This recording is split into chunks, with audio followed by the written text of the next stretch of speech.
My name is Ruth Henderson. I'm 88 years old, and I need to tell you something that nobody said at my sister's funeral. They said she was at peace. They said she lived a full life. They said she's in a better place now. But nobody said what I was thinking. Nobody said what I've been carrying for 4 years. Nobody said that I never told her I was sorry. There's this thing that happens at funerals. Everyone talks about the person who died, how good they were, how much they'll be missed. But nobody talks about the weight that the living carry out of that church.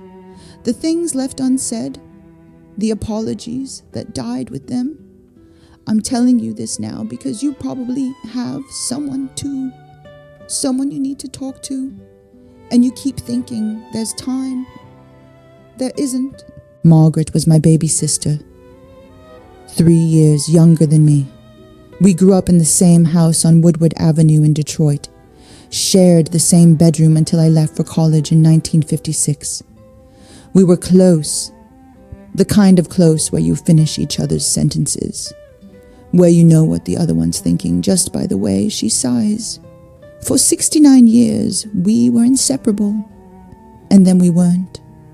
It started small, the way these things always do. It was Thanksgiving, 2007. Margaret was hosting at her place in Dearborn. I was 69. She was 66. Our kids were there. Grandkids running around. The usual chaos. I made a comment about her stuffing, said it was too dry, said Mom used to make it better. She didn't say anything, just looked at me. But I saw it, that flash in her eyes. 2 hours later, we were in her kitchen. Everyone else was in the living room watching football. And she said it, the thing that changed everything. You know what, Ruth? You've been doing this my whole life, comparing me to Mom, criticizing everything I do, like nothing I do is ever good enough for you. I got defensive, told her she was being dramatic, told her it was just stuffing, told her she was ruining Thanksgiving over nothing. She said, it's not about the stuffing. It's about 50 years of you treating me like I'm still the little sister who can't do anything right. I said something I can't take back. I said, maybe if you tried harder, I wouldn't have to. The kitchen went quiet. She asked me to leave. I did. And that was it. That was the moment. Over dry stuffing and my big mouth. We didn't speak for 12 years. 12 years. Our kids tried to fix it. Tried to get us in the same room. Birthdays, graduations, even Mom's funeral in 2011. We'd show up, be civil. But we never talked, never really looked at each other. I kept telling myself I was waiting for her to apologize first. After all, she was the one who kicked me out. She was the one who made it a big deal. But that's the lie we tell ourselves, isn't it? We say we're waiting for the other person, but really we're just scared. Scared of admitting we were wrong. Scared of that conversation. Scared of being vulnerable. So we wait, and years pass, and it gets easier to avoid than to fix. By 2015, I convinced myself it didn't matter anymore. We were in our 70s. We had our own lives, our own families. Maybe some things just don't get fixed. Maybe that's okay. I almost believed it.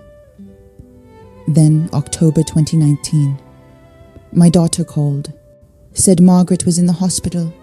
Stage 4 pancreatic cancer. They'd caught it late. Too late, 8 weeks. That's what the doctors gave her. I thought about calling, picked up the phone a dozen times. But what would I say?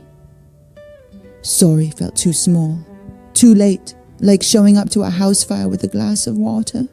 So I waited. Told myself I'd go see her when she got home from the hospital, when she was stronger, when it felt like the right time. She never came home. November 12th.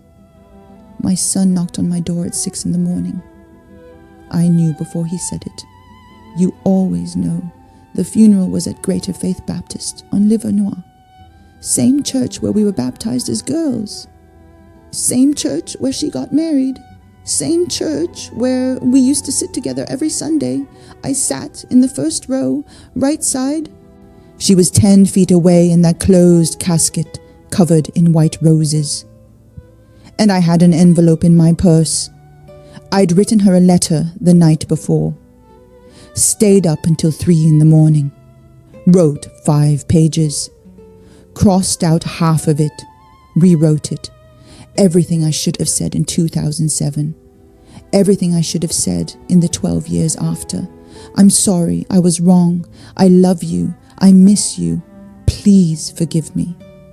But she couldn't hear it anymore. The pastor stood up there and said all the things pastors say. Margaret is at peace now. She's in a better place. She's with the Lord. And everyone nodded, said Amen, wiped their eyes. But I kept thinking, is she at peace? Or is peace just something we say at funerals to make ourselves feel better? Because I wasn't at peace. And I knew I never would be. 3 months after the funeral, I was cleaning out Margaret's house. Her daughter asked me to help, said she couldn't do it alone. I didn't want to go, didn't want to walk through those rooms, didn't want to see her things still sitting there like she was just out running errands. But I went. I was in her bedroom, going through her nightstand. And I found a journal, purple leather cover, the kind you buy at Barnes & Noble. I almost didn't open it. Felt like I was invading her privacy. But then I thought, what privacy? She's gone. And maybe there was something in there her daughter would want. I opened it to the last page, dated November 5th, 1 week before she died. And this is what it said. I've been thinking about Ruth. I know she probably won't come see me. Too much pride on both sides. But I want her to know something, even if I never get to tell her. I forgave her a long time ago. Probably forgave her the same day we fought, if I'm being honest. I was just too stubborn to say it, and now I'm out of time. I hope she forgives herself. I hope she knows I never stopped loving her. I hope she doesn't carry this, but knowing Ruth, she will. I sat on her bed and read that paragraph 17 times.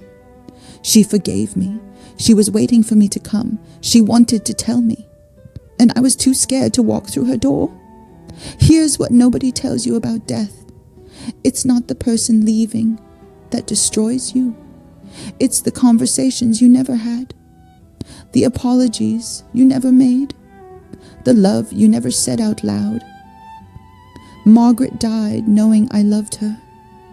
But she died not hearing me say I was sorry. And that's on me. That's something I have to carry for the rest of my life. Here's what took me 88 years to understand about forgiveness.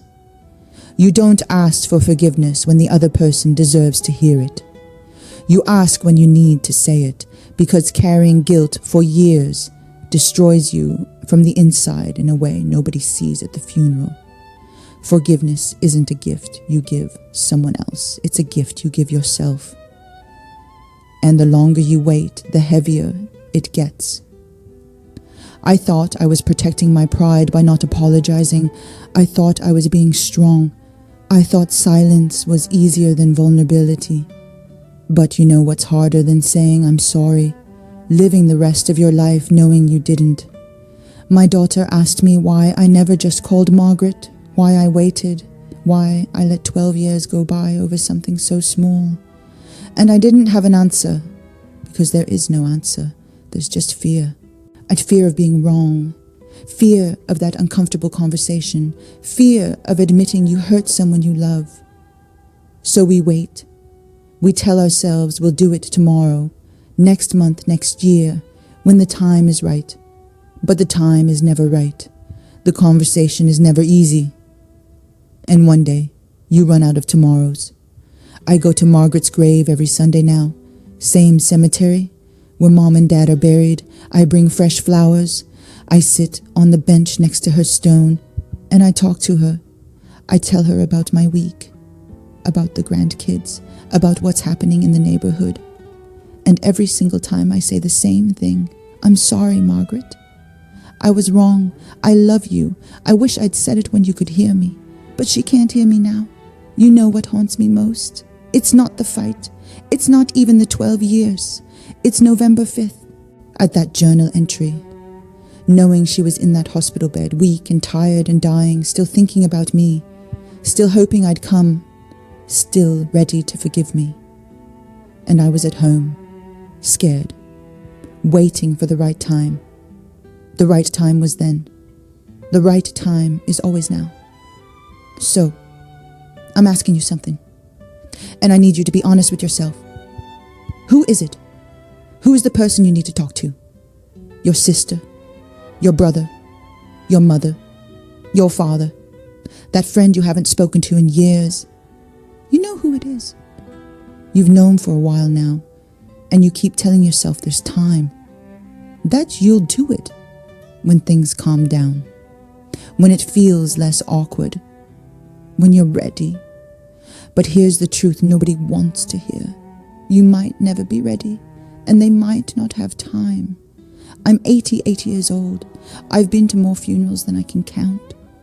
And I've never once heard someone say, I'm so glad I waited to apologize. Never once. If this story meant something to you, if it made you think about someone you need to reach out to, then do 2 things for me. First, make the call, send the text, write the letter. Do it today, not tomorrow, today, because Margaret taught me that tomorrow isn't promised. And second, share this video with someone who needs to hear it. Subscribe to this channel. Leave a comment and tell me who you're going to reach out to. I read every single one, because maybe we can save someone from carrying the weight I carry. You still have time. I don't. Don't waste yours waiting for the right moment. The right moment is now, before you go, before they go, while you both still can.